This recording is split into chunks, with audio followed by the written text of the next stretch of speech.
Hello everyone, welcome to আর ইজ mini blog. নবমীর রাতের ব্লগ নিয়ে কিন্তু চলে এলাম। তো সেদিন চলে গেছিলাম কাঁচরাপাড়াতে, কারণ কাঁচরাপাড়ার ঠাকুরগুলো আমাদের মিসই হয়ে যাচ্ছিলো।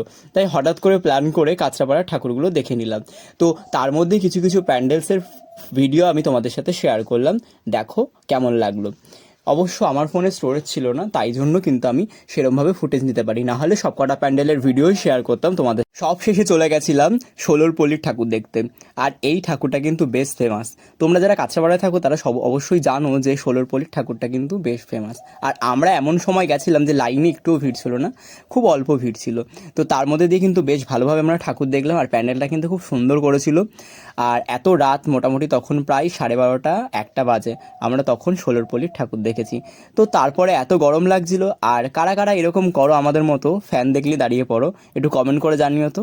তারপরে দশমীর দিনে আমি কিন্তু চলে গেছিলাম একটু খাওয়া দাওয়া করতে আমার সব বোন এবং রূপের সাথে। তো ওখানে কি একটু খাওয়া দাওয়া হচ্ছিলো, তো আমি একটু ওদেরকে লুকিয়ে একটু ভিডিও করে নিয়েছিলাম। তো এই ভিডিওটা এই পর্যন্তই। আমরা আইসক্রিম আর স্প্রাইট খাই, দেখা হচ্ছে খুব তাড়াতাড়ি।